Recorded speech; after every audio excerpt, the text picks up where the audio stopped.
Welcome to the Art of Listening to Your Body podcast, Candace. I'm so glad that we finally get to connect and have a chat and share Yes, this with my guests. thank you so much for having me. So first of all, can you just tell us a little bit about yourself and your story? Yeah, absolutely. It's always a struggle to find out where to start whenever I try to introduce myself and what I do. But the best place I like to start is really just with my main story, which is around my gut health and my eating disorders and the rock bottom place that I got to with that basically spurred my entire mission in the work that I do. There were four different gut health disorders that I struggled with in the last probably, I think it was the last maybe 10 years or so of my life that I've been free from them now for the last few years, but they really challenged me to the point where it got me to a very deep, dark place with not just my physical health, but my emotional health, my mental health, my spiritual health, all of it. And the gut health disorders and the eating disorders were both so misunderstood to me. I had no idea what was going on. My body was aching physically. My gut was hurting so bad. I was uncontrolled. I was just out of control with food. I couldn't help myself. I was binge eating every day. I was binge drinking on the weekends. I was suppressing my emotions. Honestly, at that time, I didn't know who I was or what I wanted, or, I was just kind of just going through the motions of life and really just looking to others for what they were doing and what they wanted of me. And that caused me to get to just a place of breakdown where I call the dark night of the soul, where you kind of just are questioning your whole life. Like, what reality have I created here? I'm in so much pain. I don't know what's going on. And so the physical discomfort that I felt is really what spurred me into exploring the emotional health side of things and the mental health and the spiritual health side of things, because I was so physically uncomfortable inside of my body with all of my disorders. And so I went on a very, you know how these journeys can go. There's one rabbit hole, there's another rabbit hole. So I went down a whole bunch of soul searching, different seeking of my own to find out a way to really solve these issues for myself. And it was a long journey of trial and error and mistakes made, and figuring it out and finding what works and what doesn't, and really clearing out all of the rest. And so through that process of healing myself, finding myself, discovering all these different avenues and modalities for healing, I've developed a methodology that helps to heal binge eating disorders and other eating disorders. My main focus is not on healing gut health issues. That's not something that I really help my clients with. It's a part of my story, and it's something I do offer advice on, because I think it's a big piece of the picture. If we're eating in disordered patterns, we're bound to have some gut health issues. And so, yeah, my journey has been beautiful, amazing, long. It's been a struggle and a challenge, but to finally get to the place where I'm at today, of being able to enjoy my life over these last few years of healing and feeling. Obviously, the healing work is never done. The inner work is never done. The journey is a journey of Kaizen, one that's continuously going. We're always improving, but to be at a place where I can finally feel like I'm myself, my life is my own, and I'm my own person, and I can safely express the way that I feel without holding that all back and suppressing it all, and making my body painful and physically discomfort. So now I just have this beautiful peace with my body. We understand each other and we take care of each other. And it's a wonderful place to be. And that's why I do what I do, to help others achieve this. Oh, there's so many tangents that I can go off with this, or down so many rabbit holes. I totally resonate with that. The rabbit holes you go down are endless, and they can lead to some really amazing paths. All right, so where do I go with this? So can you just dive in a little bit more with how your pain presented? So you talked about binge eating. Was it particular types of food you were drinking as well? Yeah, I was a typical a couple glasses of night on a weeknight type of a person. It's been a long day, it's been a long week. I need to have something to unwind. And I never got to a place where I was, blackout drunk, or, really, really wasted on all the time or anything like that. But it was just something I was definitely using I was dependent on it to get through my life. If that's how I looked at life. I was trying to get through life, and I was trying to use things to get through life. And so when it came to food, what it was for me was really anything. Binges are silly because there's nothing that you're really, you might be craving one particular thing and you can have that thing, but right, the suppression and the restriction around everything else makes you eat things that you don't even enjoy eating, things you don't even like to have. And so that was really a painful place for me to finally be like willing to see myself in the kitchen, shoveling food into my mouth, hiding from my family, and finally letting myself really see the truth of that, like my physical reality. Wow, this is what I'm actually doing, instead of I think for a really long time I tried to justify it. Everybody else binge ate, it was just normalized. And so I didn't really think it was that big of a deal until I finally woke up just to how dysfunctional that was, how shameful that was for me to be hiding this problem, that I didn't consider as a problem before. And it started presenting in my physical body with, I would switch drastically back and forth between diarrhea and constipation. I would have massive bloat in my stomach. Anytime I ate anything at all, it would just instantly bloat, huge and so painful. And so many sharp pains. I couldn't even bend over to tie my shoes. My body was just so uncomfortable to live in. None of my clothes were fitting. I couldn't walk around. My body was even getting numb in certain places. I would have little like nerve kind of issues. My weight was getting uncontrollable to the point where I couldn't even, do normal things that normal people can do. I was out of breath just walking from one room to the other. And, my overall health just really started to deteriorate. I was having headaches all the time. My sex drive was gone.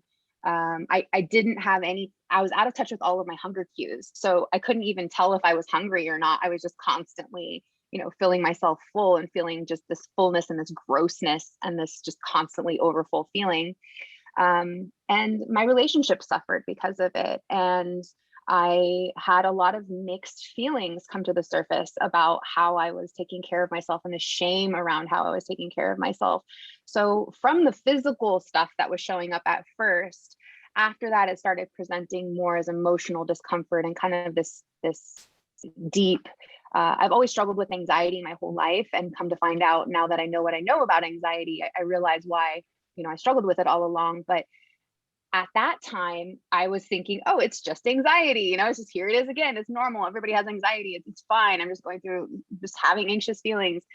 But that was showing up for me because of this push-pull of my truth. My truth is coming online. My emotions were coming online. I was realizing I was discomforted. I was realizing how I needed to change. And I was also stuck in this, like, I want to, but I don't know what to do. And I can't bring myself to do it. And so I was really in this emotional turmoil for a really long time of just like depression and sabotaging my relationships. And I kind of put on this persona of being like I was known as the mean girl. I was known as the bitch because I had a resting bitch face on all the time.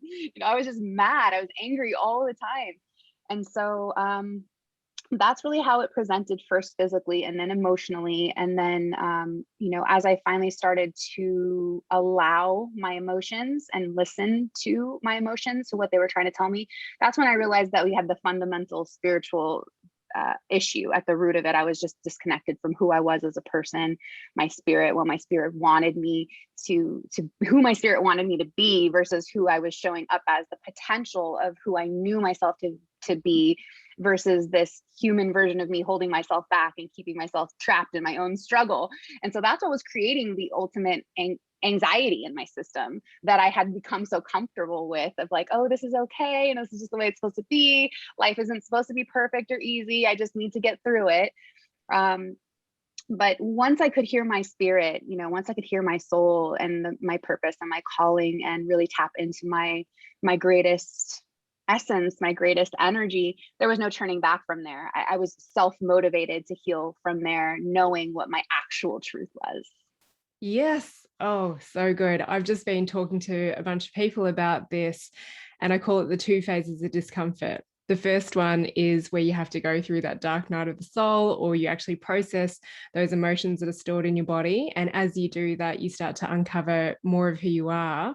And then it gets exciting of like, okay, I can actually live into my purpose, my dharma, my destiny, my path.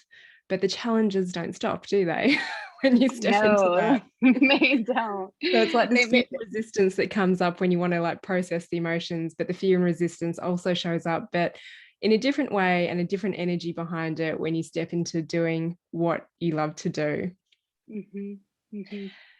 So can you just take us back to who were you? What kind of work were you in? You said you didn't really know who you were back then, but who were you? And then we'll lead into who you are now. Oh yeah, absolutely. I love that.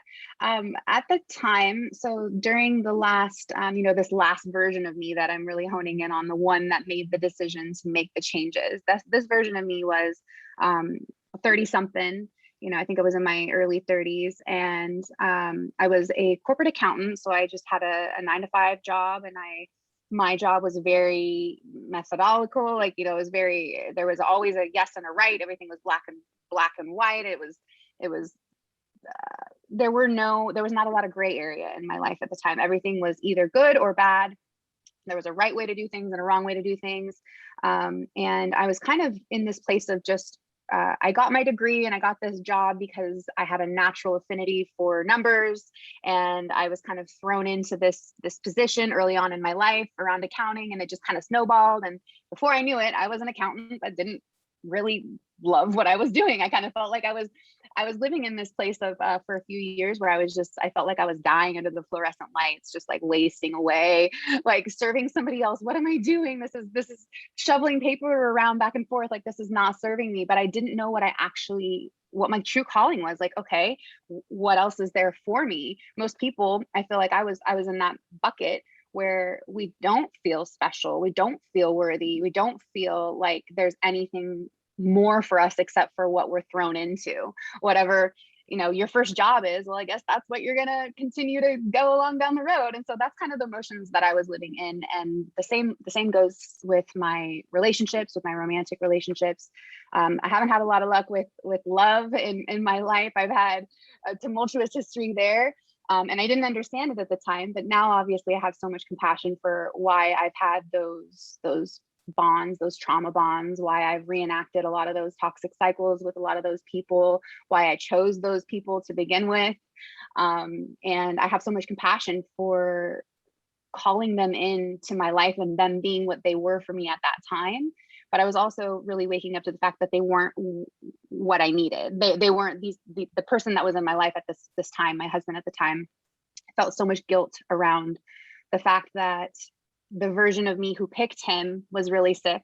And I was waking up to the fact that I was really sick. And I felt guilty about being sick. And I felt guilty about wanting to change my life and get out of this place, because that meant I was going to have to leave, him behind in this life that we created. And it was just very obvious to me that the things my reality that I created was just like an accident. I had just like walked into this reality and accepted it and just started living this life, but it wasn't really mine. I felt very disconnected from it. So, my romantic relationships, my finances at the time were really poor. I had a very poor money mindset. I was living paycheck to paycheck. I was really scarcity mindset. Everything was hard to get. I had to work hard. I had to put in the effort. I had to hustle, high achieving, perfectionism.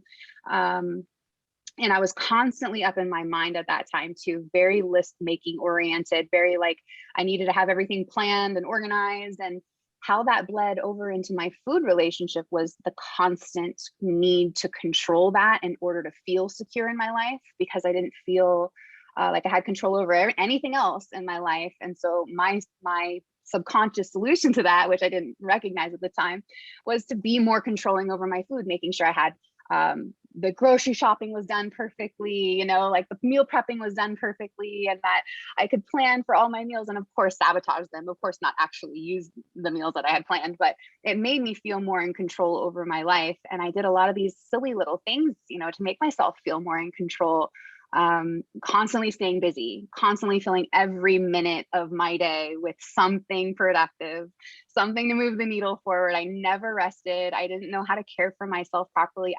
Honestly, I thought self-care was like going to get my nails done or going shopping, for a new outfit or something. I didn't understand any of that. My friendships were very surface level. I didn't know that you could have real friends who would be there for you, who would hold space for you without you having to do anything for them in return. I didn't know what it meant to be really seen. I wasn't allowing myself to be really seen either. So I was attracting people who weren't willing to see me.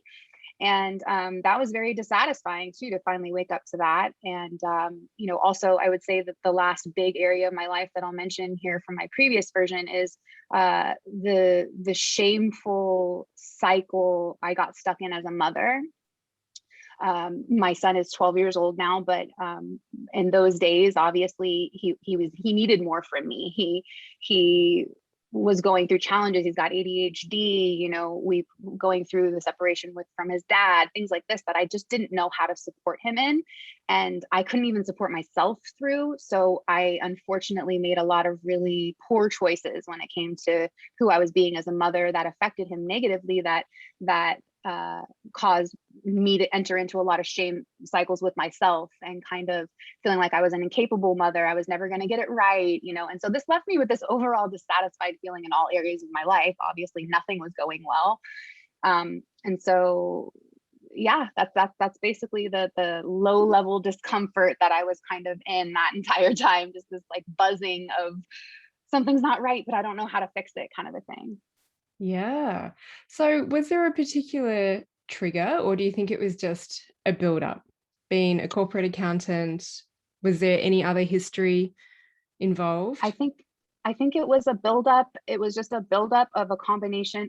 The physical discomfort of my gut health is what drove the whole entire breakthrough to actually happen, because I needed that solution. Obviously, we can live with mental discomfort, we can live with emotional discomfort, but when it comes to your body not working for you anymore, there's really, you've got to do something, right? You have to do something to figure it out. So that was pretty much the catalyst that set everything over the edge for me to finally start going, okay, what am I missing? That's kind of what the conversation looked like when I started out on my journey, was what am I missing? Why is this so hard? Why is this not working for me? I was very focused on specific surface level things in my life and my human experience that I needed to solve, that were going to be the thing that was going to make me feel better if I could just get this right. And, what kind of things were they? Like my relationships really was the number one thing. It was like, if I could just get him to love me right, like if I could just get him to be what I need him to be. Like I was very much in this place of loving the potential of the relationship. And now I understand what that was all about. But at the time I didn't quite understand what I was constantly reaching for. But that discomfort in my relationships was a huge thing that I was constantly trying to micromanage and control to make myself feel better. And if I could just have this love and support that I've always deserved and needed, then everything else would be easy. Okay, well, let's change that catalyst. And guess what? Everything was still very difficult. And so it was kind of like this matter of like moving between realizing, okay, these external things in my human experience are not as important as I thought they were. They're actually just triggering underlying things from my history and my past and stuff that's being stored in my system. That's just asking to be heard and seen and come out and be cleared. So I would do a lot of silly things, trying to correct my relationships with my parents, trying to manage that, trying to just make more money. Of course, that was going to solve that problem. So yeah, I think it was just a lot of white knuckling, a lot of finagling and negotiating, and like with my external world to try to make myself feel safe and comfortable. Yeah, I love it, because a lot of the words that you're using, and people that have been through my training or been coached by me, are probably hearing the words and understanding the deeper meaning behind them, because you talk a lot about feminine and masculine energetics, about masculine being the doing, the being busy all the time, having the task list and being really controlled, and having your meal plans all mapped out, and then we've interacted a bit on Clubhouse as well. As I often say that whenever people come to me with eating issues, I usually hone it back down to the sacral chakra, which governs relationships in life. And the other way it often comes out of balance or presents out of balance is the controlling of relationships and controlling of food as well. So I just love hearing the words that you're using to describe this. Good. So what sort of people did you see? Oh, I saw everyone I could get my hands on. I saw naturopathic doctors. I saw some different therapists as well. I saw a lot of different healing modalities, like technicians for like I did colonics. I did just, Reiki. I did really any modality, like any healer I could go see, a lot of spiritual journeys. I did a lot of sound baths. I just did anything I could get my hands on, both Western medicine, Eastern medicine, all of it. And I was pretty much in this place where I was like, I'm going to figure this out, because my doctors were telling me that, I had IBS and I just needed to take this medication and for the rest of my life, and I was going to be fine. But one, the medication wasn't helping. It was supposed to suppress my symptoms, but it wasn't helping. And I knew that I was going to have to address the underlying issues that were underneath the surface eventually. So why are the doctors not helping me do this? How do I figure out how to do this myself? And so I kind of was just like throwing whatever I could against the wall to figure out, like, okay, I'm making progress. This is helping. This is working. And in the end, I couldn't really tell you exactly, which two things it was that helped me, because it was everything. But yeah, I feel like it was, a big part of the main part of it was learning how to emotionally regulate through my coaching certification program. That was the main healing modality for me. That was the vehicle for a lot of my healing, was learning how to actually properly process. Because when you come into it and you're like, okay, sure, I have an emotional regulation problem. Sure, I need to handle my emotions. Okay, how do I do that? Like, where do I go to actually like process my emotions? So you do have to find trainings. You do have to find, like what you provide to your clients and things like that you can have steps you can practice, things you can do and implement in an intuitive way. I feel like you get to learn all of the different tools from all of the different teachers, and then ultimately it's your gift and your human right to apply that to your life intuitively, take what fits your life and leave the rest. So Absolutely, yeah, do what feels aligned. Mm-hmm. Yeah. So you said that you kind of woke up one day and you realized that you had to face the shame, the guilt, the disordered, dysfunctional eating. What was the catalyst? Or did you just wake up and I guess, finally you'd been through so much that something was ready to speak to you? I don't think I was ready at the time to really say or admit to myself that everything else in my life was bad. I was only ready to face the gut health. That was my main. It was like, okay, we've got to get to the bottom of this. We got to figure out what's going on with my gut. I need to feel better. I need to feel better in my body. How do I do that? And of course, that was wrapped up in the food. It sort of made the food worse for a little while, because I was binge eating really, really heavily before the gut health stuff started coming into really, really bad territory. And then once I started trying to get control over my gut health, my eating disorder shifted into orthorexic tendencies, which for anybody who's listening and doesn't know what that feels like, that's really your worthiness, your identity is wrapped up in your abilities to be healthy, to be the healthiest, to make the best choices. And so that's a lot of pressure, because what I know to be true now is there is no right or wrong. There is no healthy choices for everybody. It's different for everybody.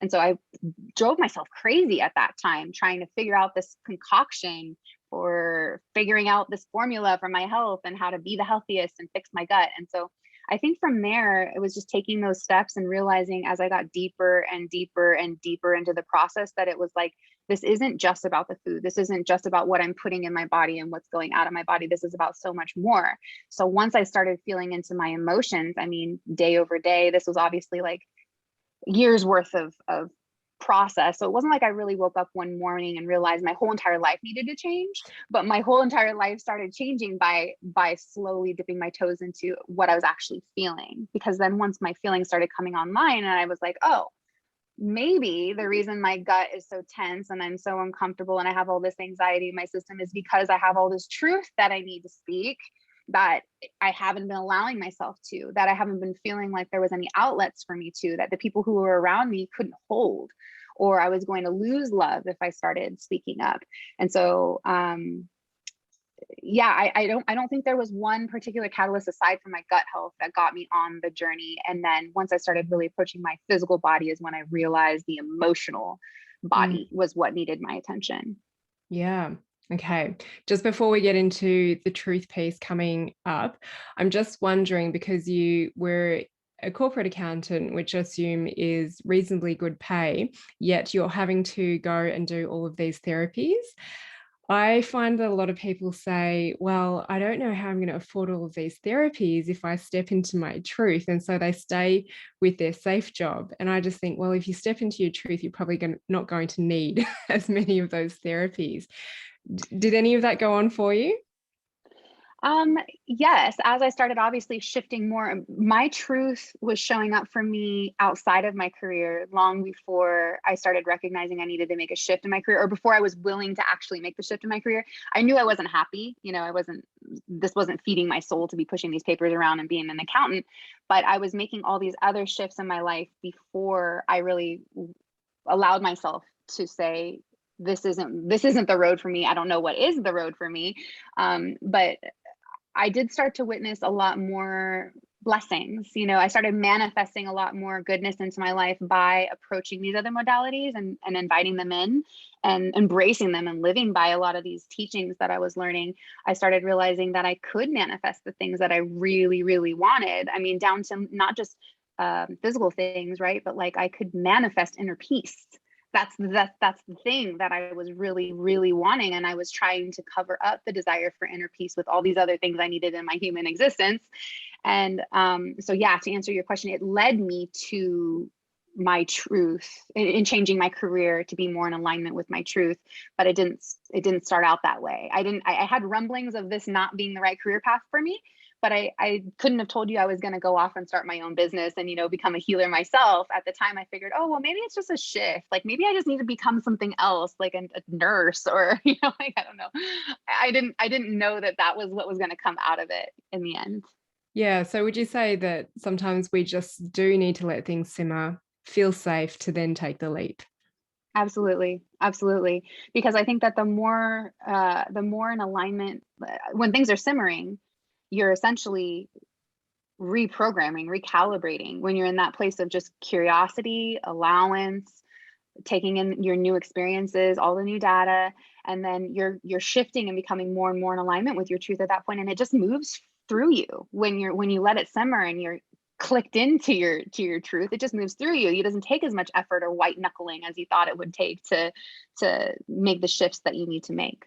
Yeah. Okay. So can you take us through the little things that were starting to come through to you to help you get clearer about what your future path was going to look like, and perhaps any new challenges that came up? So take us through that part of the journey. Yeah, so I think you mean more like my new truth in my career purpose and shifting my career into being one of a healer. Yeah.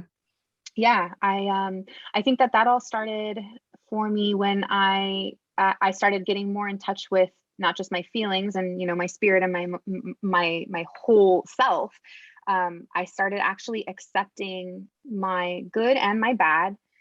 But with the good, I noticed I have all these inherent qualities that I have been shamed for my entire life. These leadership qualities, these healing properties, these, for lack of better words, powers that I've had within me intuitively to be able to read people, to be able to help soothe people, to be able to hold space for people, to be able to lead and guide people.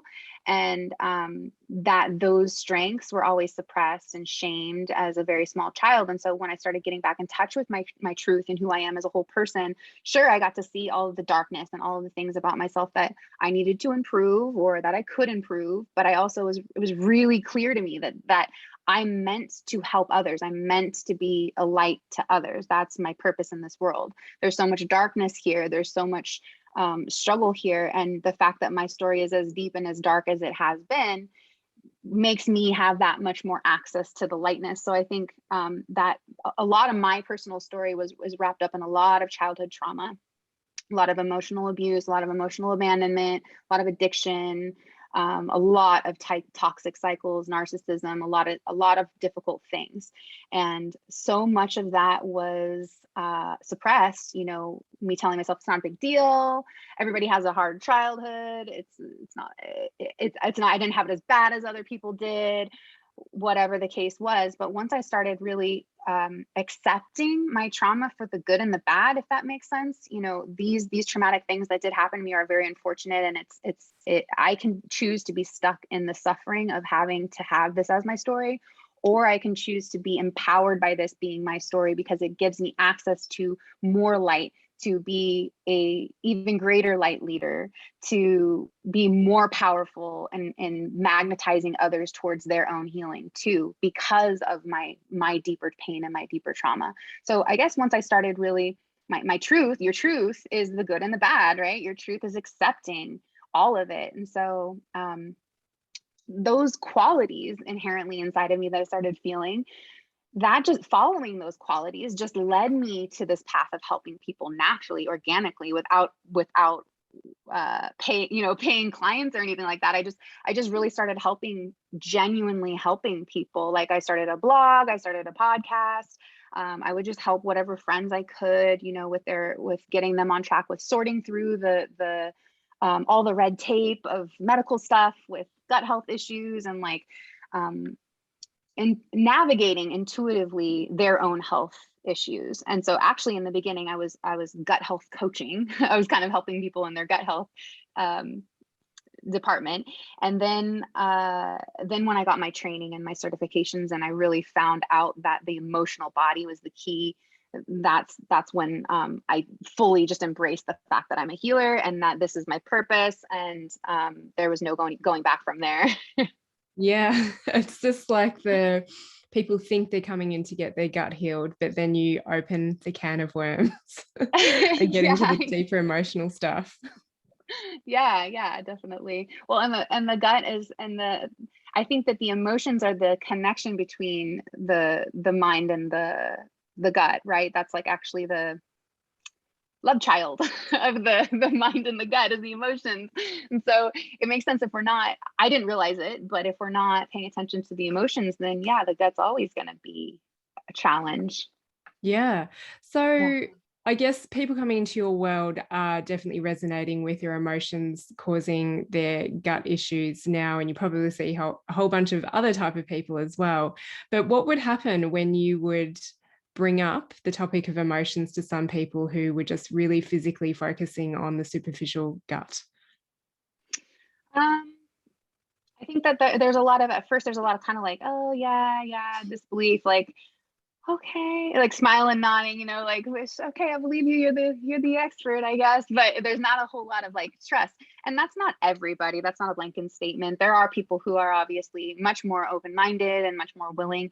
But I think at that time, when I was focusing more on just the gut health stuff, there was a different type of person who wanted solutions, wanted strategy, you know, black and white thinking, like, should I have this? Should I not have this? You know, they wanted clear guidelines and structure, where I think the bringing in the intuitive piece and that it all gets to be perfect and that you get to choose, and all of that can be really confronting and confusing. And so people kind of reject that at first, but I do a lot of somatic therapies in my practice. And so my go-to is always just getting people into their body. When you can get someone into their body and have an experience of their own around the power of tapping into what's inside of their body, the power that they hold in their body, then that's kind of a game changer. That kind of helps people to soften, even if they're not fully on board yet, they don't fully trust you yet. It helps them to soften and open their minds up a little bit and just relax into trusting and just taking the next step and taking the next one after that. And it just gets easier over time. And the same goes for people with binge eating, people who, a lot of my clients who come in, because I don't work in the realm of gut health anymore.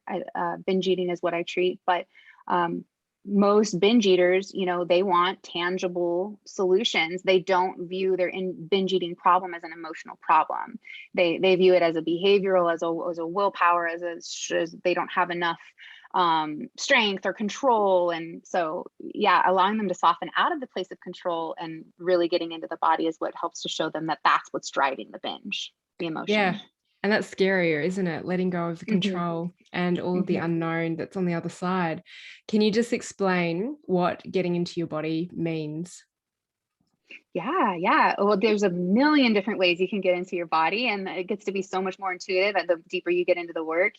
For me, I know I can get into my body in the car, at the beach, wherever I am. I don't have to be in private or anything like that. But for new beginners, I think that it's the best to try and create an environment where you're only going to be tapped into your senses, but only in your own experience, in your own environment. So privacy is a really good idea at first if you're a beginner, I think. But getting into your body means presence, right? Getting into your body means being present with your senses. So how can we release the thought? I always call it unhooking the mind. So if we can just unhook the mind and dropping our consciousness, which is interesting because a lot of people who first come into this work, they don't necessarily grasp what their consciousness means or how to unhook their mind. But simply by prompting people with those types of words and actually prefacing the conversation of getting into the body with having an understanding around, they might not consciously be able to follow along with what you're asking them to do, but open their minds, and it will be accessible to them.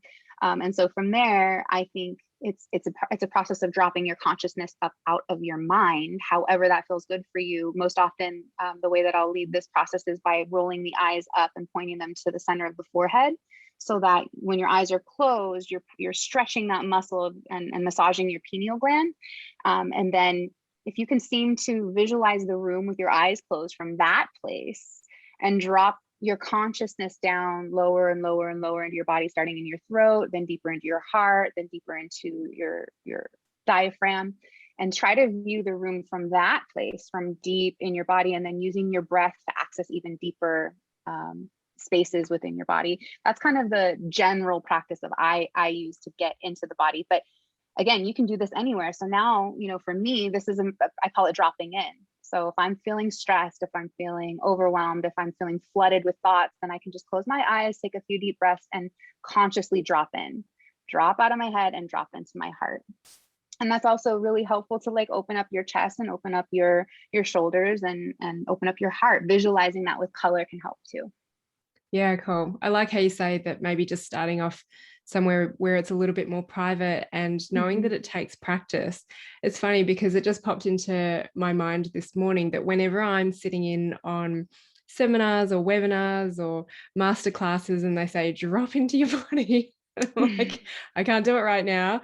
And just because you've just told me to do it. And yeah, it is something that takes practice and it will get easier. So for those people who maybe go to those classes and get told that and just like, what the hell are you talking about?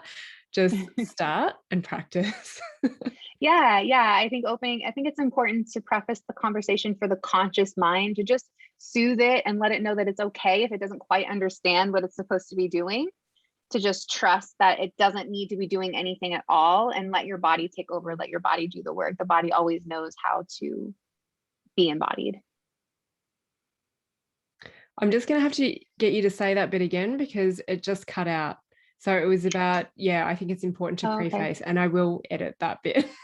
Okay, no worries. Yeah, I think it's important to preface soothe the conscious mind by letting it know that it's okay, that it doesn't need to understand everything it's about to enter into and do, that we just get to let the body do the work and let the body take over, and that the conscious mind can just stop focusing on anything at all and allow the body to take over. Yes. Yeah.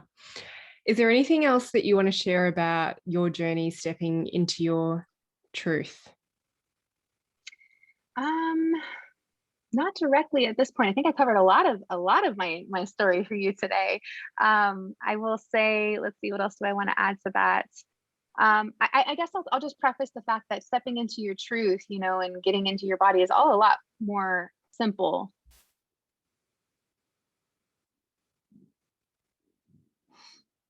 The internet's doing something crazy. Just start again.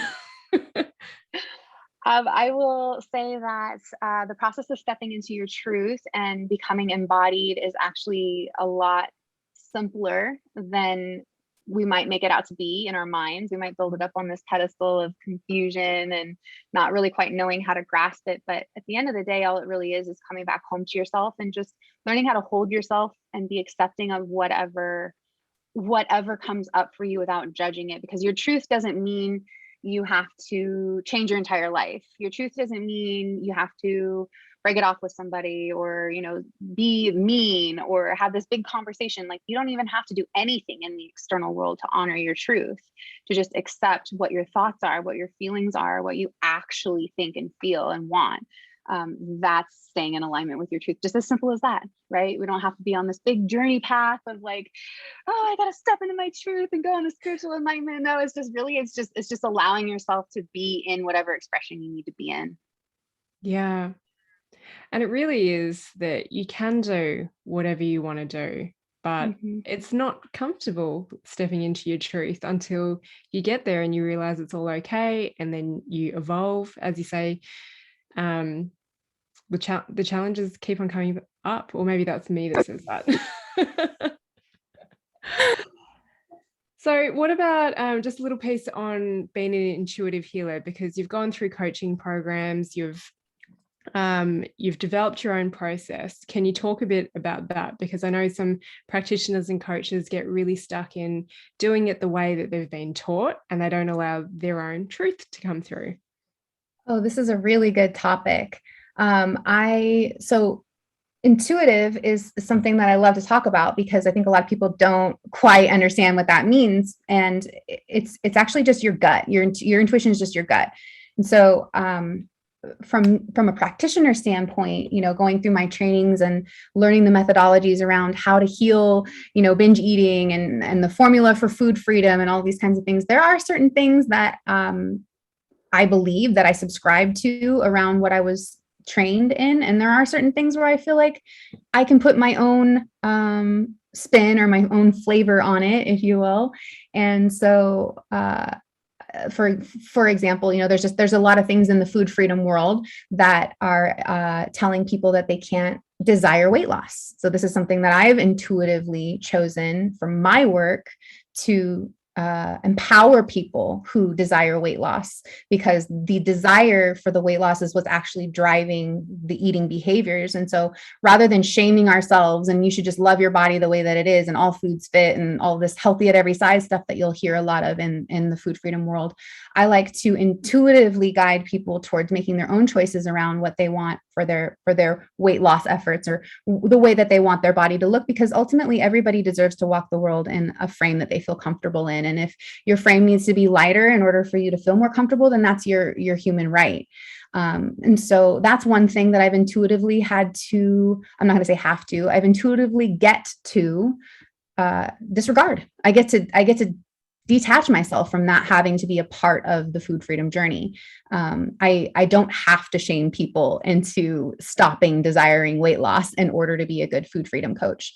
So that's one thing about, I guess, that I would note about intuitively practicing the way that you feel called to practice in a way that's going to serve your clients. Right? Because the people that you call in are going to come to you based on your story, based on your expertise, based on the way that you did things. And so if you're following along to the T, exactly what somebody else has trained you to do, you're going to need to put your own flair on it. You're going to need to put your own intuitive spin on it in order for your people to find you, for your medicine to get into the hands that it needs to get into. Mm-hmm. And actually something that just came up for me is that you said that you had to work through a lot of shame around the parent that you were. So I believe that we're all going to traumatize our kids in some shape, way, or form. But if we can teach them to be more emotionally expressive and that the range of emotions are safe, then they're going to have the capabilities to process things. So, what have you done since you've stepped into your truth and embraced the range of emotions in regards to being a mother? So much, so much. I mean, we could probably have a whole nother podcast episode about this one topic. But it's layers. It comes in layers. So it's really overwhelming to realize that you have patterns that are keeping you stuck in behaviors that you don't desire, especially behaviors that hurt other people. Because with binge eating, for example, that's not really a behavior that's hurting anybody. We can rationalize that as that being something that's okay because we're not hurting anybody. But when you witness your patterns hurting someone, your child in particular, that's very painful. And it can become you can get really stuck inside of the bottle with that pain of just like, I don't know how to be any different. And for me, my big story was, the story I was telling myself around my pain was that I don't have a blueprint for what it looks like to be a good mother. Nobody ever taught me what it looks like to be a good mother. I don't have the compassion it takes to be a good mother. All of these old stories that I was kind of operating from a really long time. And although I had the consciousness around those stories and I was trying to actively break those patterns, even with the tools that I have available to me, I was still very much stuck in a lot of that stuff for quite a long time, up until even maybe, I would say a lot of the clearing happened. It's been like 8 months now, but a lot of that was by actually forgiving my mother, because a lot of this is my mother and my father, but a lot of the parental stuff that we do, it's wrapped up in our parental wounds, our mother and our father wounds with our own parents. So while I can be aware of the toxic patterns that I was repeating from her, by not fully forgiving her and accepting the fact that she was only ever doing the best that she could with the tools that she had available to her, and based on her upbringing and the lens that she grew up under, and having compassion for that, and realizing that she would have done better if she could have done better. And it wasn't anything to do with me. It wasn't my fault. It wasn't like I was unworthy of having a good mother. And also making peace with releasing the attachment to the expectation that I needed her to change, that I needed her to show up for me differently in order to be safe, in order to be a good mother. Because truthfully, we don't need other people to change their actions. We think that people make us feel some type of way, but we make ourselves feel some type of way. And so the work of actually, easily, I'm going to say, for lack of better words, clearing those patterns happened when I fully was willing to be with the pain of what my mother wound did to me, and accepting that and forgiving that. And from there, this might sound kind of cliche, but it does get to be so much easier because you're not being driven by these subconscious patterns that you don't understand. It's coming from a deeper place of love. You have more access to unconditional love, which is something we have so many conditions around our love. Usually, we're really trained to think that love has to be conditional. So we have more access to unconditional love, then it gets to move through us so much more powerfully and naturally. And that's how we really get to be good parents, right? Is just letting our kids have the goodness of us, the understanding, the exception, the acceptance unconditionally. And then everything else works itself out. Sure, I don't know how to be a perfect mom. No, I don't have a blueprint for that. But now I have access to unconditional love that I didn't have before. Everything else was clouded under this lens of criticism, which was her lens, under this lens of judgment, which was her lens. So once I made peace with that and cut those cords and gave that back to her, and just allowed myself to operate more from my truth of unconditional love, then mothering became much easier. And I'm still figuring it out. I have desires to go to therapy with him, deeper therapies than we've done before. I have, a lot more work that I can do in this department. Definitely.